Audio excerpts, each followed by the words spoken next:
읽었던 이 본문 가지고 어디서 즐거움을 찾습니까? 하는 제목으로 말씀을 전하겠습니다. 혹시 술 좋아하시는 분 계신가요? 술 혹시 마시는 분 계신가요? 술을 왜 마시는지, 저는 사실 술을 잘 안 마시는 게 아니고 아예 안 마시죠. 저는 술을 안 마시기 때문에 뭐 이런 이야기 하기가 좀 그렇습니다만, 여하튼 술을 마시는 분들을 보니까 술을 마시는 몇 가지 이유가 있는데 크게 두 가지. 하나는 삶이 너무 고달픈 거예요. 삶이 너무 힘들어요. 그래가지고 그 인생의 고달픔, 그 삶의 스트레스를 풀고 그 괴로움을 잊어버리기 위해서 술을 마시는 분들 있습니다. 노아가 600세 홍수 났어요. 그래가지고 홍수 후에 노아가 350년을 더 살았거든요. 그런데 그 350년 동안 노아가 했던 일이 뭔지 성경에 별로 기록이 없어요. 한 가지 있는데 그게 뭐냐면 창세기 9장 20절에 21절 보시면 같이 한번 읽어볼까요? 시작. 노아가 농사를 시작하여 포도나무를 심었더니 포도주를 마시고 취하여 그 장막 안에서 벌거벗을 정도로 정신을 잃을 만큼 술을 많이 마신 거죠. 그래서 어떤 분이 노아가 왜 그랬을까? 사실 주님과 동행하는 삶을 살았던 의인 노아치고는 상당히 좀 허망한 이런 모습이에요. 그래서 노아가 왜 그랬을까? 노아는 비록 자기와 가족들은 구원을 받았지만 홍수, 너무 많은 사람들과 모든 생명이 죽어가는 그 홍수 때문에 충격을 받아가지고 일종의 외상후 스트레스 증후군 뭐 이런 거 비슷한, 그래가지고 350년 동안 제정신으로 살지 못했다. 너무 마음이 힘들고 어려워가지고 이제 그렇게 해석해 놓은 글을 제가 읽어본 적이 있습니다. 그런데 사실 성경의 전체적인 맥락 속에는 사실 그런 거 아니에요. 이게 노아가 뭐 이렇게 너무 충격을 많이 받아가지고 350년 동안 제정신을 차리고 살기가 힘들었다, 뭐 이런 식으로 해석하는 것은 성경의 전체적인 맥락을 무시하는 거예요. 그 이야기가 성경에 기록되어 있는 이유는 아브라함, 이삭, 야곱에게 주어진 언약이 어떻게 출발하는지를 보여주기 위한 일종의 그 복선으로 그 이야기를 하는 것이지, 뭐 술 마시고 취했다 이거를 더 강조하기 위해서 그렇게 말하는 것은 아니에요. 그래서 그런 해석은 올바른 해석이라고 할 수 없죠. 다만 노아의 입장을 생각하면 모든 홍수로 다 무너지고 난 그 이후에 새로운 땅에서 뭔가 새로운 삶을 개척하는 것이 쉽지는 않았을 거예요. 그래서 인생을 살아가는 사람들이 인생을 살아가기가 쉽지 않아서 너무 고달프고 너무 힘들어가지고 그 스트레스를 잊어버리기 위해서 술을 마시는 경우 있어요. 김현승이라는 시인이 있는데요, 아버지의 마음이라는 시가 있어요. 앞에도 있고 뒤에도 더 길어요. 그런데 그 중간에 한 부분에 이런 이야기가 있는데, 아버지의 눈에는 눈물은 보이지 않는다. 그렇지만 아버지가 마시는 술에는 항상 보이지 않는 눈물이 절반이다. 저는 가끔씩 이 시 생각하면 뭔가 이렇게 그 인생의 그 무게가 느껴지는 거예요. 그래서 아버지는 항상 외로운 사람이다. 비록 영웅이 될 수 있지만 하면서 뒤에 뭐 좀 더 있거든요. 그런데 울지는 않아요. 그렇지만 그 마시는 술에는 보이지 않는 눈물이 절반이다. 이렇게 말할 때 이 시인은 그 아버지가 짊어지고 있는 인생의 무게, 뭐 이런 거를 생각하고 있는 거죠. 그래서 우리가 인생을 살면서 울지는 않지만 진짜 울고 싶은 마음이 들 때가 있는데, 그 울고 싶은 마음이 들 때 그 고달픔, 그 스트레스를 이기기 위해서 술 마시는 분들이 있다는 거예요. 술 마시는 첫 번째 이유는 삶이 너무 고달프고 힘들어가지고 그거 잊어버리려고. 두 번째 술 마시는 이유는 인생을 즐기기 위해서, 뭔가 이렇게 기쁨을 만들어내기 위해서 술 마시는 분들이 있어요. 이를테면 오늘 본문에 등장하는 사람들입니다. 1절 한번 보시겠습니까? 1절 같이 한번 읽어볼까요? 시작. 에브라임의 술 취한 자들의 교만한 면류관은 화 있을진저 술에 빠진 자의 성 곧 영화로운 관같이 기름진 골짜기 꼭대기에 세운 성이여 쇠잔에 가는 꽃 같으니 화 있을진저. 에브라임은 술을 너무 마셨는데, 특별히 사마리아가 에브라임의 수도인데요, 사마리아의 별명이 면류관이에요. 왜냐하면 아주 기름진 골짜기에 이렇게 우뚝 솟아있는 언덕같이 생겼거든요. 그래가지고 여기서 말하는 면류관은 에브라임의 수도 사마리아를 가리키는 표현이에요. 그래서 영화로운 관같이 기름진 꼭대기, 골짜기 꼭대기에 세운 성, 이렇게 말하는 거죠. 그런데 이 사마리아 사람들이요, 북이스라엘 사람들이 술을 너무 많이 마셨어요. 술을 너무 많이 마신 나머지 나라가 망하는 거죠. 그런데 에브라임뿐만 아니고 오늘 보면 7절에 등장하는 7절은 유다 예루살렘 사람들을 가리키는 거예요. 7절 한번 읽어볼까요? 7절 같이 한번 읽어볼까요? 시작. 그리하여도 이들은 포도주로 말미암아 엿걸음치며 독주로 말미암아 비틀거리며 제사장과 선지자도 독주로 말미암아 엿걸음치며 포도주에 빠지며 독주로 말미암아 비틀거리며 환상을 잘못 풀며 재판할 때 실수하나니 정상적인 일을 할 수 없을 정도로 술을 많이 먹었어요. 그러니 북이스라엘이든 남유다 예루살렘이든 똑같이 술을 엄청 많이 먹었는데 포도주, 독주, 비틀거리면서 걸을 정도로 그렇게 술을 많이 먹었는데 이 사람들은요, 인생을 즐기기 위해서 술을 먹은 거예요. 술을 마신 이유가 각기 다르지만 이 사람들은 술에 취해 있는 사람들인 거죠. 여러분, 인생을 살아가면서 우리도 삶이 고달프다고 느낄 때가 있습니다. 예수 믿는 사람도 인생의 한계에 부딪힐 때가 있습니다. 우리도 내가 인생을 잘못 살았구나 뭐 이런 생각 들 때도 있어요. 여러분, 그래서 내가 모든 것을 다 잃어버리고 내 손에 남아있는 것이 없구나 뭐 그런 생각이 들 수 있는 거죠. 그런데 삶이 고달프고 삶이 힘겹다고 느껴지면 그거를 술 마시면서 잊어버리려고 할 것이 아니고 예수 믿는 사람은 그거를 하나님 앞에 짊어지고 나와야 됩니다. 지난번에 우리가 시편 묵상할 때 많은 시편 기자들은요, 그 사람들도 삶이 고달팠어요. 그 사람들도 삶의 늘 한계에 부딪히고 이 사람들도 억울하고 원통할 때도 많고 인생이 자기 마음대로 풀리지 않았어요. 여러분, 그랬을 때 시편 기자들은 그거를 하나님 앞에 가지고 나와서 통곡하며 우는 거죠. 시편에 보면 부르짖는다는 표현이 많은데 비명을 지르면서 우는 거예요. 그래서 예배당은요, 하나님 앞에서 통곡하며 우는 자리예요. 우리 예배당에 군데군데 휴지 있는데요, 그 휴지 물론 코 닦아도 돼요. 그렇지만 그거 코 닦으라고 둔 거 아니고 기도할 때 눈물 나면 닦으라고 둔 거예요.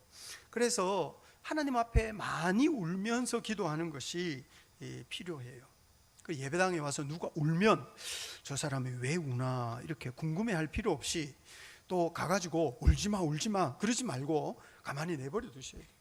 예배당에 와서라도 자유롭게 좀 울고 예배당에 와서라도 좀 통곡하며 우는 그런 자유를 누려야 되지 않겠어요? 하나님 앞에서 그렇게 우는 거거든요. 마음이 힘들고 어려울 때 우리 인생에 은혜의 빛 비추어 주시는 주님의 얼굴 구하는 성도들이 될 수 있기를 바랍니다. 마음이 진짜 좀 우울하고 힘들면 그거를 자꾸 잊어버리고 덮어버리려고 하지 말고 그거를 주님 앞에 가지고 와야 돼요. 여러분, 인생의 고통이나 아픔이라는 거는요, 보통 세상 사람들은 시간 지나면 잊어져 이렇게 말합니다. 여러분, 그런데 진짜 고통은요, 시간이 지난다고 잊혀지는 것이 아닙니다. 인생의 상처, 원통함 이런 것은 모르는 척하고 덮어버리고 누른다고 해서 지워지는 게 아니에요. 세상 사람들이 그거를 자꾸 잊어버리려고 그러거든요. 예수 믿는 사람은 그거를 잊어버리려고 하지 않고, 잊어버리려고 하면 안 되고 그거를 주님 앞에 짊어지고 나와야 됩니다. 그래서 이런 거 있잖아요. 왜 깨진 돌멩이는 날카로워서 이게 거칠어요. 예쁘지 않죠. 그런데 돌멩이를 물이 자꾸 쓸고 내려가면 그 거친 돌멩이가 이렇게 깔끔하게 닦아진 그런 거는 보면 예쁘다 싶은 생각이 들잖아요. 그러니 우리 인생도요, 깨지고 이렇게 상처받을 때가 있어요. 그럴 때는 사람이 날카로워지기도 하고 자기를 자책하고 학대하기도 하고, 그런데요, 그것도요, 이게 눈물로 씻어내는 거예요. 인생의 고통과 아픔은요, 눈물로 씻어내고 눈물로 연단하는 거예요. 그러면 우리 인생의 고통과 아픔이 삶의 훈장이 되고 보석이 되는 거죠. 그 예수 믿는 사람은 인생의 고달픔, 인생의 아픔을 자꾸 감추고 모르는 척하고 잊어버리고 없는 척하면서 살아갈 것이 아니고 그거를 은혜의 빛 가운데로 가지고 와야 돼요. 그래서 마치 아주 날카로운 돌멩이도 오랜 시간 물로 이렇게 닦아지면 아주 부드럽고 예쁜 돌멩이가 되는 것처럼 우리 인생의 고통과 아픔도요, 기도의 눈물로, 기도 시간에 흘리는 눈물로 그거를 씻어내고 연단해야 된다는 거죠. 감추는 것이 능사가 아니고 덮고 잊어버리는 것, 시간 지나면 잊혀지는, 그거는 여러분 하나님의 방법이 아닌 거예요. 그래서 예수 믿는 사람은 주님 앞에서 우는 법을 배워야 됩니다. 마음이 진짜 힘들고 우울하고 답답하면요, 찬송을 좀 열심히 불러야 됩니다. 찬송을 부르는데 좋은 방법은요, 한 곡을 한 5번, 10번 반복해서 부르는 거예요. 10곡을 10번 부르는 것보다 한 곡을 10번 부르는 것이 훨씬 좋아요. 그래서 같은 찬송을 계속 반복해서 부르면요, 예를 들면 오늘 빛나고 높은 보좌와 이거 부르면요, 끝에 고백은 기쁨 넘치네, 기쁨 넘치네거든요. 그러니 이게 그 기쁨이 우리 영혼에 자리 잡게 되는 거예요. 그리고 같은 찬송을 여러 번 부르면 그 처음에 부를 때와 나중에 부를 때는요, 나중에 보면 이 가사가 마음에 드러나요. 가사가 이게 마음을 울리게 돼요.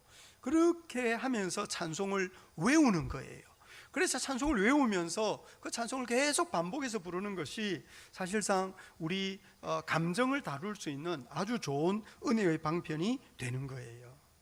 그 예수 믿는 사람은 마음이 힘들고 고달플 때 술 마시면서 그거를 잊어버리려고 하면 안 되고, 우리 삶을 하나님 앞에 들여서 우리 인생의 고달픔과 그 슬픔조차도, 괴로움조차도 이 하나님 앞에서 다루는 방식을 배워야 된다는 거죠. 술을 마시면 술이 우리 이 일종의 그 신체 안에서 뇌 속에서 무슨 이 특정한 호르몬을 분비해 가지고 조금 이렇게 스트레스를 잊게 만든다 그럽디다. 그런데 너무 많이 마시면요, 이게 호르몬 분비 체계에 이상이 생겨 가지고요, 삶이 무너지는 거예요. 그래서 중독으로 넘어가요. 그런데 아마 2600년 전 이사야 시대 사람들은, 옛날 사람들은 좀 순진하잖아요. 그래가지고 뭔가 고달픔을 잊기 위해서 술만 마셨는데요, 우리 시대는요, 사람이 너무 똑똑해가지고요, 술 말고도 고달픔을 잊어버릴 수 있는 여러 가지 방법을 많이 개발해냈어요. 그래서 우리는 마약, 이거 남의 일인 줄 알잖아요. 근데 제가 아는 분 중에 마약 중독자 갱생 사역 하시는 분이 있거든요. 근데 그분이 말하기를 우리 주변에 의외로 많다 그러더라고요. 그래서 우리가 아는 마약은 무슨 대마초 이런 것만 있는 거 아니에요? 수도 없는 여러 가지 마약들이 많아가지고 사람들이 자기 인생이 너무 고달파서 그런 약을 사용한다고. 여러분, 그런데 그거 예수 믿는 사람은 그렇게 할 수 있는 것이 아닙니다. 꼭 마약 아니어도 요즘은 우리 스스로 기쁨을 만들어낼 수 있는 방법이 너무 많죠. 그래가지고 무슨 핸드폰 게임을 한다거나, 저는 그거 애들만 하는 줄 알았는데 보니까 아니고 청년들도 하고요, 어른들도 많이 하더라고요. 그거 가끔씩 저한테 친구 맺자고 카톡이 오는데요, 보면 이게 게임 아마 그런 게 있나 봐요. 친구 초대하면 이렇게 좀 뭐가 있는, 그리고 저한테 게임 하자고 막 이렇게 목사한테는 그런 거 보내면 아마 자기도 모르게 보내는 것 같고, 어른 핸드폰을 애들이 가지고 놀면서 막 그렇게. 여러분, 그런데 우리는 참 고달픔을 잊어버리기 위해서 여러 가지 즐거움을 만들어낼 수 있는 방법을 많이 가지고 있습니다. 도박하는 거, 그거 예수 믿는 사람은 그런 거 하면 안 됩니다. 예수 믿는 사람은 쇼핑하면서 스트레스 풀려고 하면 여러분 그거 금방 우리 하나님 앞에서 멀어지게 될 겁니다.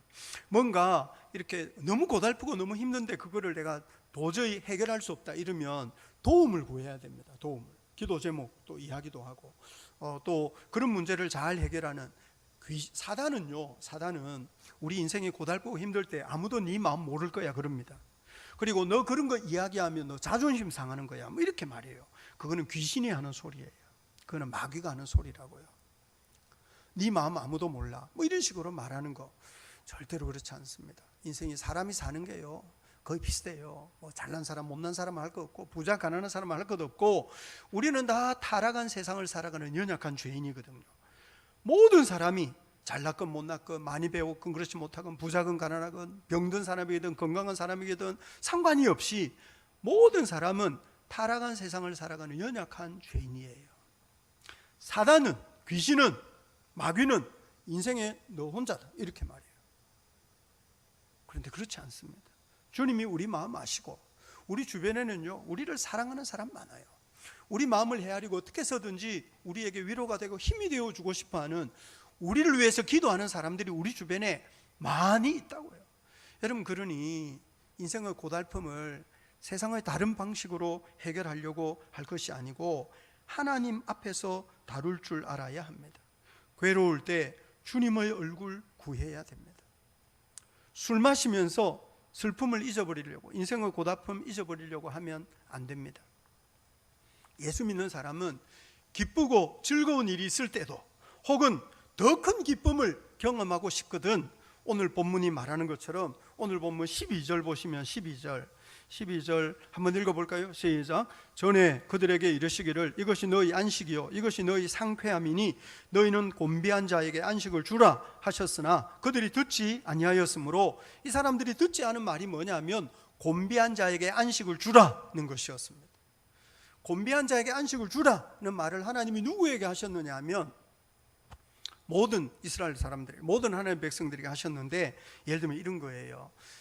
기쁜 일이 있어요. 즐거운 일이 있어요. 파티를 하는데요, 술잔치 하는 게 아니에요. 기쁘고 즐거울 때 친구들과 모여서 술잔치 하는 것이 아니고 곤비한 자에게 안식을 주는 거예요. 이를테면 이런 거예요. 여러분, 레위기에 보면 5가지 제사가 있습니다. 번제, 소제, 화목제, 속제, 속건제. 그 중에 화목제, 레위기 3장에 있는 화목제는 우리로 치면 감사 헌금이에요. 인생에 기쁜 일이 있어요. 그러면 옛날 구약시대 사람들은 화목제를 드려요. 화목제는 양이나 염소나 소 같은 거 드려요. 하나님 앞에 가지고 가면 그 화목제 제물은 양보다 더 작은 화목제 없어요. 그거보다 더 작은 화목제 없고, 최소한 양, 염소, 소 이런 큰 화목제인데 짐승을 잡아가지고 짐승의 내장, 기름 하나님께 드리고, 앞 가슴과 오른쪽 뒷다리 제사장 주고, 나머지는 감사함으로 드리는 화목제는 당일에 다 먹고, 서원함으로 드리는 화목제는 이튿날까지 먹을 수 있어요. 유일하게 먹을 수 있는 방식, 그 짐승을 잡아가지고 당일에 다 먹으려면 어떻게 해야 돼요? 나누어 먹는 거예요. 객과 고아와 과부들, 노비들, 자녀들, 주변에 연약한 사람 다 불러가지고 잔치하는 거예요. 곤비한 자에게 안식을 주는 여러 가지 방법이 있는데 그 중에 하나가 화목제라고요. 기뻐요. 즐거운 일이 있어요. 그러면 연약한 사람들을 불러다가 잔치를 하는 거죠. 그러면서 하나님께서 우리 인생에 베푸신 은혜를 간증하고 주님을 찬양하는 거죠. 그러면서 연약한 사람들에게 너도 기도해라, 너도 하나님 앞에 울어라, 너도 하나님 앞에 부르짖어라, 그러면서 서로 하나님 앞에 나아가도록 하는 것이 곤비한 자에게 안식을 주는 방법이었어요. 여러분, 그러니 기쁘고 즐거운 일이 있거든 세상적인 방식으로 파티하지 마시고 여러분, 연약한 사람들에게 그 은혜를 나눌 수 있는 길을 찾아보세요. 여러분, 그래서 하나님께서 우리 인생에 기쁨을 주신다. 그리고 그 기쁨을 연약한 사람들과 함께 나누면서 기쁨을 좀 증폭시키는 그런 방법을 찾아봐야 합니다. 그런데 에브라임이나 당시 유다 예루살렘은 그렇게 안 했어요. 마음이 힘들다는 이유로 술 먹고 기쁘다는 이유로 술 먹고 그렇게 한 거예요. 그랬더니 주님께서 뭐라고 말씀하시느냐 하면 2절 3절 한번 보시겠어요? 2절 3절 같이 한번 읽어볼까요? 시작. 보라, 주께 있는 강하고 힘 있는 자가 쏟아지는 우박같이 파괴하는 광풍같이 그 물이 넘침같이 손으로 그 면류관을 땅에 던지리니 에브라임을 술 취한 자들의 교만한 면류관이 발에 밟힐 것. 이 사람들은 아주 교만하고 큰 소리치고 술 좋아했는데 면류관을 땅에 던져서 짓밟히게 할 거다. 특별히 쏟아지는 우박, 파괴하는 광풍, 큰 물이 넘침같이 강하고 힘 있는 자가 몰려와서, 아수르가 몰려와서 이렇게 모든 나라를 짓밟을 거다. 주님 그렇게 말씀하시는 거죠. 4절 한번 보시겠어요? 4절 같이 한번 읽어볼까요? 시작. 그 기름진 골짜기 꼭대기에 있는 그 영화가 쇠잔에 가 있는 꽃이 여름 전에 처음 익은 무화과와 같으리니 보는 자가 그것을 보고 얼른 따서 먹으리로다.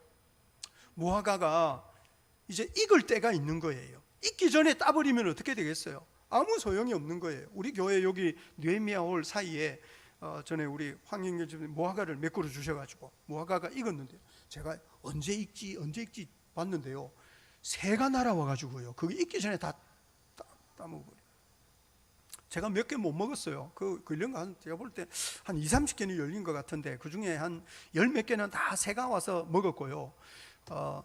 제가 하기야 5개 땄는데 제가 먹은 것도 아니고 다 제 사무실에 오는 다른 분들이 먹었고, 저는 1개인가 2개인가 먹었고, 또 지난번에 비 많이 올 때는 보니까 그게 곰팡이가 피어가지고요 익었는데 그게 먹을 수가 없어요.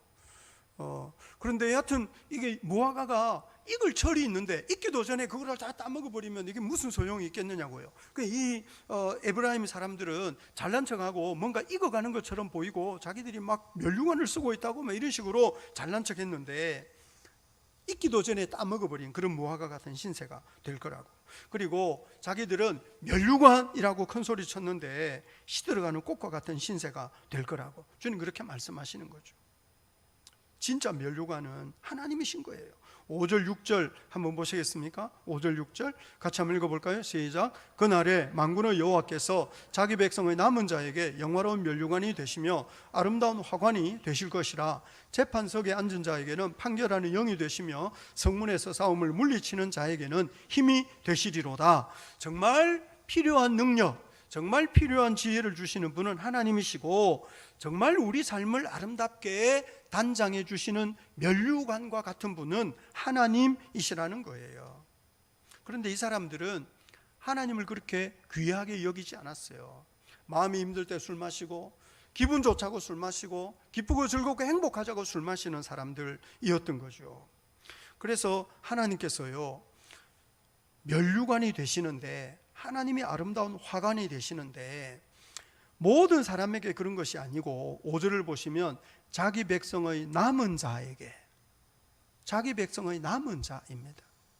아무나 하나님이 내 힘이 되시고 능력이 되신다 그렇게 말할 수 있는 게 아니에요. 남은 자가 누구겠어요?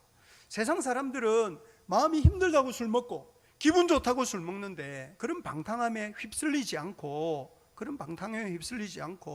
하나님을 경외할 줄 아는 사람에게 하나님이 면류관이 되시고 아름다운 화관이 되신다는 거예요. 에브라임 사마리아 사람들은요 자기들이 면류관이라고 그랬어요.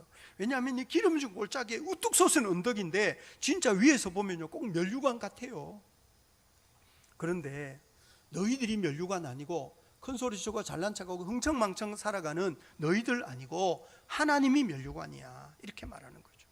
그리고 아무나 하나님이 내 면류관이다 이렇게 말할 수 있는 것이 아니고 남은 자가 그럴 수 있다는 거죠. 엊그제 묵상했던 말씀 이사야 26장 3절에 주께서 심지가 견고한 자를 평강하도록 지키신다고 그래요. 우리 하나님은 영원한 반석이에요. 여러분, 그런데 영원한 반석이신 하나님을 우리가 경외하는 사람이라면 우리도 뭔가 좀 심지가 견고해야 되지 않겠어요? 여기로 휩쓸려 다니고 저기로 떠밀려 다니는 그런 인생이어야 되겠어요? 남들의 눈치 보면서 살아가는 사람이 되어서야 되겠느냐는 거예요. 심지가 견고한 자를 평강하도록 지키시는 거예요. 그래서 예수 믿는 사람들은요 세상 사람들이 다 허랑방탕하게 살아도 좀 믿음의 지조와 정절을 지켜야죠. 너 그렇게 해가지고 뭐 사회생활 하겠니? 술 안 먹어도 사회생활 잘할 수 있다는 것을 좀 보여줘야죠. 믿음으로 살아도 사회생활 잘할 수 있다는 것을 예수 믿는 사람들이 확실하게 좀 보여줘야죠. 여러분, 그런데 그럴 줄 몰랐어요. 이 이사야 시대 사람들이요 그렇게 안 한 거예요. 오늘 보면 7절 8절 다시 한번 보시겠습니까? 7절 8절입니다. 같이 한번 읽어볼까요? 시작. 그리하여도 이들은 포도주로 말미암아 엿걸음치며 독주로 말미암아 비틀거리며 제사장과 선지자도 독주로 말미암아 옆걸음치며 포도주에 빠지며 독주로 말미암아 비틀거리며 환상을 잘못 풀며 재판할 때 실수하나니 모든 상에는 토한 것 더러운 것이 가득하고 깨끗한 곳이 없도다. 제사장 선지자를 언급하는 이유는 남유다 예루살렘에 대한 거예요. 북이스라엘은 제사장 없어요. 북이스라엘 제사장은 다 우상 숭배하는 제사장. 성경이 제사장 선지자를 말할 때 대부분 예루살렘을 말하는 거예요. 그러니까 이 7절 8절은 유다 예루살렘에 대한 이야기예요. 제사장이면 좀 달라야 되지 않겠어요? 제사장, 예를 들면 목사가 설교를 하는데 술에 취해가지고 막 이렇게 설교하면 좀 이상하지 않겠어요? 그런데 유다 예루살렘의 제사장들은 환상을 보고 재판을 하는데도 이 사람들은 술 기운을 이기지 못해가지고 헛소리하는 사람들이었다고 하는 거예요. 여러분, 예수 믿는 사람은 불신자보다는 좀 나아야죠. 집사님이라면 좀 집사님 아닌 초신자들보다는 좀 나아야 되지 않겠어요? 교회의 직분자라면 좀 불신자 혹은 영적인 어린아이보다는 좀 나아야 되지 않겠어요? 근데 어떤 면에서 나아야 될까요? 오늘 본문에서는 감정을 다루는데 좀 달라야 돼요. 감정. 예를 들면 인생이 너무 고달프다, 힘들다, 우울하다, 나는 모든 것을 다 잃어버렸다, 그런 생각이 들 때가 있어요. 그래서 우울하고 스트레스 받을 때가 있는 거예요. 그런 부정적인 감정이 있을 때가 있어요. 아니면 세상을 다 가진 것 같은 이런 성취감에 사로잡힐 때가 있죠. 감정이에요. 여러분, 괴로움과 슬픔도 감정이고 기쁨과 즐거움도 감정이에요. 그 감정을 다루는 데 있어서 불신자와 좀 달라야 된다고요. 마음이 힘들고 어려울 때 여러분, 그 힘들고 어려운 스트레스를 주님 앞에 풀어놓을 줄 알아야 돼요. 기쁘고 즐겁고 행복할 때 그 기쁨과 즐거움을 하나님과 더불어 다루는 법을 배워야 된다고요. 감정을 다루는데 세상과 달라야 돼요. 술을 마시는 가장 큰 이유는 고달픔을 잊어버리려고. 너무 기쁘고 즐겁고 행복해서 술 먹는 거예요. 즐거움을 증폭시키려고. 그런데 우리 고달픔을 다루는 술 외에도 여러 가지 방법이 있다니까요. 우리 시대에는 기쁨을 만들어내는 다양한 방법이 있어요.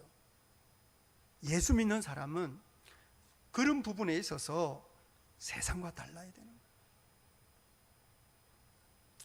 더욱이 오늘 본문은 예루살렘 사람들이요, 선지자를 조롱하기까지 했어요. 선지자는 야, 너희들 술독에 빠져 살면 안 돼. 술 마시면서 스트레스 풀려고 그러고 술 마시면서 고달픔 잊어버리려고 하면 안 돼. 너희들 잔치할 때 술 너무 많이 먹는데 그거 안 되는 거야, 이렇게 말했거든요. 그랬더니 이 사람들이 뭐라고 하느냐 하면 9절 한번 보시겠어요? 9절 같이 한번 읽어볼까요? 시작. 그들이 이르기를 그가 누구에게 지식을 가르치며 누구에게 도를 전하여 깨닫게 하려는가? 젖떨어져 품을 떠난 자들에게 하려는가? 선지자가 하나님의 말씀을 가르치면 그 사람들은 감히 누가 누구를 가르친단 말이냐, 이렇게 말했어요. 아니, 왜 우리를 어린아이 취급하느냐? 그런 말은 젖떨어진 애들한테나 가르쳐. 어린아이들에게나 하는 말을 왜 우리에게 하는 거야? 우리가 어린아이냐? 왜 나를 어린아이 취급하느냐? 이렇게 따지는 거예요. 그리고 그 정도는 내가 다 알고 있으니까 나한테 이래라 저래라 하지 마세요, 이렇게 말했어요. 가끔씩요, 교회 안에서 그런 분들이 있어요. 자기가 알 만큼 안다는 거죠. 나도 신앙생활을 알 만큼 했다는 거예요. 그러니까 내가 알 만큼 아는데 나한테 이래라 저래라 하지 말아라, 이렇게 말하는 분들 있어요. 여러분, 그런데 하나님을 경외하는 진리의 지식에 관해서 알 만큼 안다고 말하는 사람들은요, 진짜는 모르는 사람들이에요. 하나님을 경외하는 거룩한 지식에 대해서는요, 그렇게 말할 수 없어요. 사도 바울이 고린도전서 13장 12절에 이런 말 한 적이 있어요. 같이 한번 읽어볼까요? 시작. 우리가 지금은 거울로 보는 것 같이 임의하나 그때는 얼굴과 얼굴을 대하여 볼 것이요 지금은 내가 부분적으로 아나 그때에는 주께서 나를 아신 것 같이 내가 온전히 알리라. 누굽니까? 사도 바울입니다. 사도 바울인데 하나님을 우리보다 몰랐겠습니까? 거룩한 지식을 우리보다 하나님의 영광을 우리보다 적게 경험했겠습니까? 그렇지만 바울은 스스로 말하기를 나는 청동 거울에 비춰지는 흐릿한 모습으로 보는 것 같아. 나는 부분적으로 아는 것뿐이야. 나는 전부를 몰라. 그 날이 되면 우리 다 알게 될 거야. 이렇게 말하는 거예요. 그리고 그 날을 소망하고 그 날을 사모하고 그 날을 기다리는 거죠. 주님을 더 깊이 알 수. 진짜 하나님을 아는 사람은요, 자기가 안다고 말하는 것이 아니고 더 깊은 진리의 지식에 대한 목마름, 더 큰 하나님의 영광에 대한 갈망, 그거를 가지고 있을 뿐이에요. 제가 신학교 다닐 때 설교학 가르쳤던 목사님이 계신데요. 이미 그때 머리가 허해가지고 은퇴 얼마 남겨두지 않은. 근데 제가 지금도 기억나는 것이 그분에게 늘 우리에게 말하기를, 목사는 뇌리 성경 일람표가 있어야 돼, 그렇게 말씀하셨어요. 그때는 컴퓨터 나오기 전이었어요. 그래서 그분은 목사들이 신방을 하면 왜 성도들이 이런 이야기 저런 이야기 뭐 이런 어려움 이야기를 하면, 성도들이 무슨 이야기를 하면 그 문제에 딱 맞는 성경 구절이 머릿속에서 쫙 돌아가야 된다는 거예요. 그래가지고 목사는 뇌리 성경 일람표가 있어야 돼. 그러니까 그만큼 성경을 많이 읽으라 그랬어요. 그분은 성경 많이 읽었을 뿐만 아니라 우리한테도 성경을 맨날 읽으라고 그렇게 가르치시면서 말씀하시기를, 당신이 평생 성경을 셀 수 없을 만큼 많이 읽었다는 거예요. 그런데 그때 그 연세 많으신 어른이 말씀하시기를, 자기는 지금 생각해 보면 태산의 한 모퉁이를 손톱으로 끌적끌적 한 것 같다고 늘 우리한테 그렇게 말해요. 제가 가끔씩 그런 생각 나요. 저도 평생 설교하고 평생 성경 읽고 평생 성경 묵상하지만, 제가 요즘도 이사야 묵상하면서 그 예전에 없었던 그런 은혜, 예전에 몰랐던, 미처 생각하지 못했던 그런 은혜들이 있거든요. 그러니 제가 이사야서를 사실 묵상을 한두 번 했겠어요? 설교도 여러 번 했어요. 그렇지만 묵상을 하다가 보면, 성경을 읽다가 보면 또 다른 은혜, 또 다른 보석, 또 다른 은혜의 빛이 있는 거거든요. 근데 이거를 다 안다 이렇게 생각하고 읽어버리면 아무런 의미가, 아무런 열매가 없어요. 여러분, 그래서 자기가 알 만큼 안다고 생각하는 사람은 알 만큼 아는 사람이 아니고 교만한 사람일 뿐이에요. 나는 알 만큼 알기 때문에 나한테 이래라 저래라 하지 마세요 하는 사람은 강팍한 사람일 뿐이라고요. 예수 믿는 사람은요, 그 어떤 은혜에 대한 목마름 필요해요. 영적인 갈망이 있는 사람이 진짜로 하나님을 아는 사람이라고요. 그래서 시편 9편 9절 10절에 이런 말씀이 있어요. 같이 한번 읽어볼까요? 시작.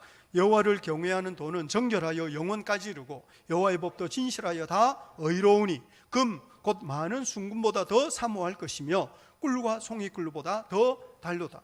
요즘은 설탕도 많고 요즘은 단 거도 많아서, 여러분, 그런데 2500년 전에는요, 꿀 귀했어요. 꿀. 요즘은 어쩌든지 단 거 안 먹으려고. 그런데 2500년 전에 꿀은 너무 귀해서 먹으면 또 먹고 싶고. 그런데 금은 있어도 더 있으면 좋겠죠. 이게, 그죠? 금 곧 많은 순금보다 더 사모할 것이면, 이거는 좀 마음에 와닿죠. 꿀은 와닿지 않아도. 아니에요? 제가 지금 무슨 말하는지 이해하세요? 단 거는 어쩌든지 안 먹으려고 노력하는 시대이기 때문에 제가 볼 때 꿀과 송이보다 더 달다, 이거는 좀 와닿지 않을 것 같아요. 그렇지만 금 곧 많은 순금보다 더 사모한다, 은혜에 대한 목마름, 그런 것. 여러분, 그래서 예수 믿는 사람은요, 자기가 알 만큼 다 안다 이렇게 말하는 사람은 진짜로는 모르는 사람이고, 정말 아는 사람은 은혜에 대한 목마름을 가지고 있는 사람이라는 거죠. 예루살렘과 유다 사람들 그렇지 않았어요. 이 사람들은 자기는 알 만큼 안다, 너 나한테 잔소리하지 마, 응? 나를 왜 어린아이 취급하는 거야, 뭐 이런 식으로 말하면서 선지자를 대항했어요. 뿐만 아니라 이 사람들은 선지자를 모욕하기까지 했어요. 10절 한번 보시겠어요? 10절 같이 한번 읽어볼까요? 시작. 대저 경계에 경계를 더하며 경계에 경계를 더하며 교훈에 교훈을 더하며 교훈에 교훈을 더하되 여기서도 조금 저기서도 조금 하는구나 하는도다. 이 사람들은 선지자의 말, 야 그거 여기저기서 짜집기한 말이잖아, 그거 뭐 별거 있겠어? 여기서 경계 교훈의 교훈, 이거 같은 말을 계속 반복하는 이유는 이게 번역하기가 어려워서 이렇게 번역해 놓은 거거든요. 쉽게 말하자면 이런 거예요. 그 수리수리 마수리 뭐 이거 아무 의미 없는 뭐 그런 그러니까 뭐 들으나 안 들으나 별 관계 없는 뭐 그런 소리 뭐 이런 거라는 거죠. 이 사람들은요 선지자의 말을 아주 우습게 여겼어요. 여러분 설교를 중요하게 들어야 돼요. 설교하지 마 이거 욕이잖아요. 예수 믿는 사람은 그런 소리 하면 안 돼요, 여러분. 설교가 얼마나 중요하다고요. 그래서 저는 늘 설교라 그래요. 왜냐하면 이게 하나님의 말씀을 풀어서 가르치는 거거든요. 목사는 설교하는 직무를 가지고 있는 사람이에요. 저는 설교하면서 봉사하는 거죠. 설교하면서 하나님이 맡겨주신 직무를 감당하는 거예요.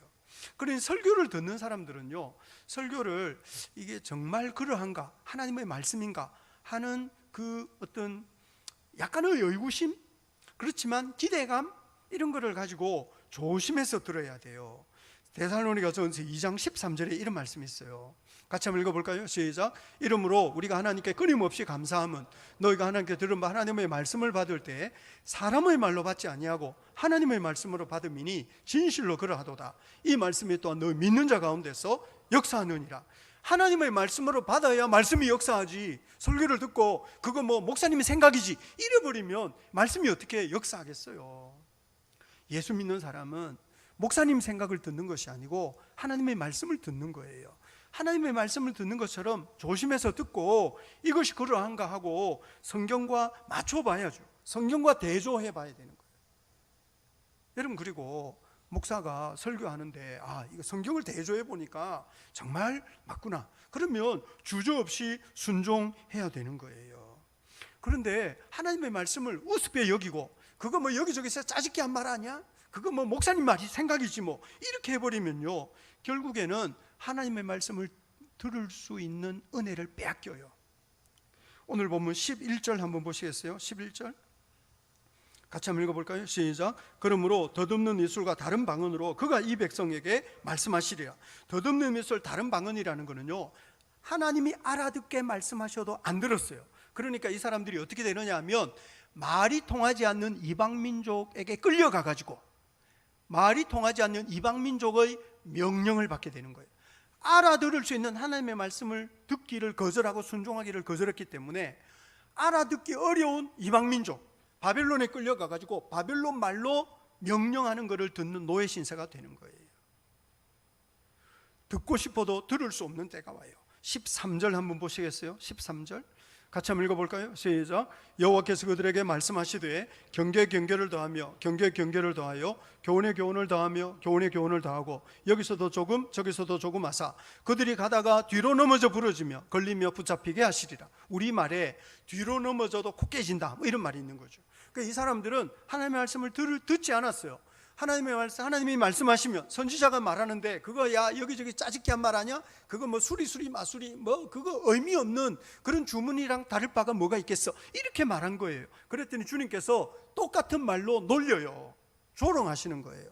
하나님의 말씀을 조롱했기 때문에 하나님이 오히려 하나님의 말씀을 조롱하던 사람들을 조롱하시면서 니들은 뒤로 넘어져도 코 깨질 거야 이렇게 말씀하시는 거죠. 그러면서 결국 이 사람들은 듣고 싶어도 듣지 못할 때가 오는 거예요. 당연히 누리는 은혜를요 은혜인 줄 모르고 살면요 그 은혜를 빼앗깁니다. 요즘 우리는 코로나 상황에서 예전에 당연했던 것을 누리지 못하고 있어요. 함께 모여서 교제하고 예배하고 이것도 제대로 안 되는 거예요. 아파 본 사람이 걸어 다니는 게 얼마나 큰 복인지, 먹고 숨쉬고 여러분 이게 배설하고 이게 얼마나 중요한 일인지 아파 본 사람들이 그런 거 다 경험하는 거거든요. 하나님께서 베풀어 주시는 은혜가 많은데 은혜를 은혜로 여기지 않고 하나님이 말씀하실 때 그거 웃기는 소리, 세상 물정 모르는 소리 그런 거예요. 이 사람들이 선지자가 말을 하면 세상 물정 모르는 소리라고 이렇게 조롱했어요. 그랬더니 주님께서 말씀하시기를 니들은 결국 듣고 싶어도 듣지 못할 때가 올 거다 이렇게 말씀하시는 거죠. 여러분, 하나님의 말씀을 듣는 것이 우리 인생의 큰 복인 줄 믿으시기를 바랍니다. 12절 한번 보시겠습니까? 12절 같이 한번 읽어볼까요? 시작. 전에 그들에게 이르시기를 이것이 너희 안식이요 이것이 너희 상쾌함이니 너희는 곤비한 자에게 안식을 주라 하셨으나 그들이 듣지 아니하였으므로, 하나님의 말씀을 듣는 것이 안식이고 하나님께 순종하는 것이 상쾌한 삶을 살아가는 방법이라고 하는 거예요. 하나님의 말씀을 잘 듣는 것, 그 은혜 안에 머무는 것이 복을 누리는 길이고 상쾌한 삶을 사는 방법이라고 하는 거죠. 술 마시지 마세요, 여러분. 인생이 고달프다고 술 먹지 마세요. 여러분, 어떻게 해서든지 더 기쁘고 더 즐겁고 더 행복한 삶을 살기 위해서 세상적인 방식 자꾸 가져오지 마세요.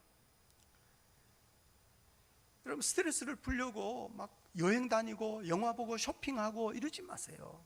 오히려 기쁘고 즐겁고 행복한 일이 있을 때 좀 연약한 사람들과 그걸 나누면서 어떻게 해서든지 좀 하나님의 은혜와 기쁨을 다른 사람들에게 나누어 주는 방법을 좀 사용해 보세요. 삶이 힘들다고 스스로 자꾸 즐거움을 만들어내려 그러지 마세요. 가인의 후손들이요, 성을 쌓고 그 안에서 악기 만들고 춤추고 노래하고 기쁨을 자기가 만든 거예요. 왜냐하면 하나님께로부터 멀어지니까 삶이 점점 어두워져요. 하나님께로부터 멀어지니까 삶이 점점 지쳐요. 그러니까 이 사람들이요, 자기들이 기쁨을 만들어내는 거예요. 근데 예수 믿는 사람은 스스로 기쁨을 창조해내는 것이 아니라 주님과 더불어 춤추는 법을 배워야죠. 하나님의 은혜의 빛 가운데서 여러분 찬송하는 법을 배우고 주님과 더불어 행복을 누리는 삶을 계속 연습해야 돼요. 감정을 잘 다루어야 된다고요. 지치고 피곤하고 힘들 때 그 부정적인 감정, 기쁘고 즐겁고 행복할 때 그 감정, 그래서 우리가 주님의 말씀과 은혜 안에 살아가는 법을 배우는 것이 얼마나 중요한 일인지 모릅니다. 영원한 반석 되시는 하나님 안에서 기쁨을, 또 하나님의 말씀에 순종하면서 즐거움 누리는 저와 여러분 될 수 있기를 우리 주님 이름으로 축복합니다. 아멘, 아멘.